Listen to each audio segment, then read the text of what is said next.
It's time now for our State House Insiders. Dave Wilson, our Republican strategist, Antoine Seawright, our Democratic strategist. Okay, guys, let's begin with proposed cuts to income taxes. Earlier this week, we shared how state lawmakers are now working to revive a plan to set a flat tax rate right here in South Carolina. That plan, though, has also lost support on both sides of the aisle after a report found the flat tax would actually increase taxes for more than half of all earners. So my question is, what direction should lawmakers head in? What's your reaction to this? I think one of the first places they're going to have to look is how in the world are you going to raise the money that needs to be raised and not turn around and up the bill on taxes for 44% of South Carolinians? That's just not going to fly. It doesn't matter whether you're Republican or Democrat on that one, but there's a lot of money that they have to raise, and there's a good percentage that comes from that income tax. I can tell you this is a Republican problem. They control the House, the Senate, and every constitutional office in this state. And so I don't think this is something in the Democrats' bailiwick or wheelhouse that we have to concern ourselves with. But I do think that we should always educate and update the public on how this idea of returning taxpayers' dollars back to the taxpayers never ends up benefiting working class South Carolinians in the way that they sell these ideas to do so. At the end of the day, rural South Carolina is often left out and left behind.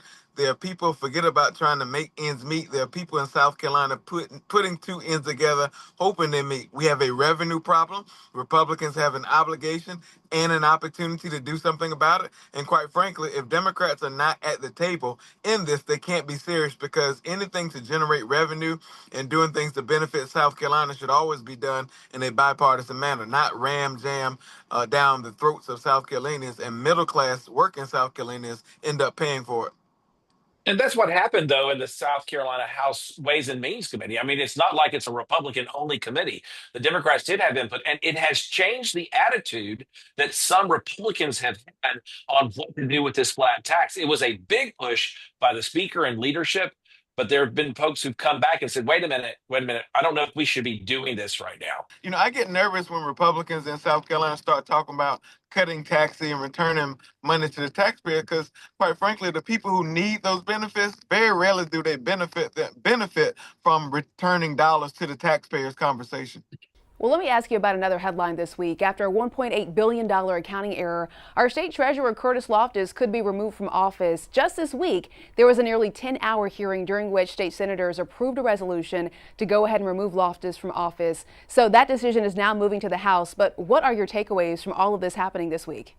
I'll just say this. If we were in business, and my Republican friends like to say the government should be ran like a business, which I disagree. But since that's their notion, if we were in business, there's no sense of anything other than the treasurer would be fired. And quite frankly, there would be legal conversations around if we were in the private sector in business. So I think the Senate, in a bipartisan way, did what they were supposed to do. We'll see what happens in the House. But at the end of the day, the treasurer responds to the taxpayers and the people of South Carolina. That's who put him there. But I think lawmakers have an oversight obligation to do their jobs. And I think that's what you saw in the South Carolina Senate.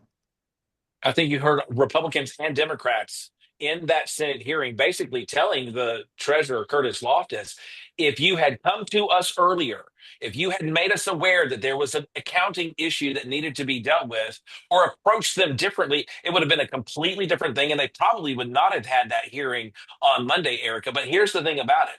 They worked as the committee of a whole, which means all 46 senators were involved. The House does not have that rule. The House will have to go through an entire process like it does with any other bill, with subcommittee hearings, committee hearings, and then bring it to the floor.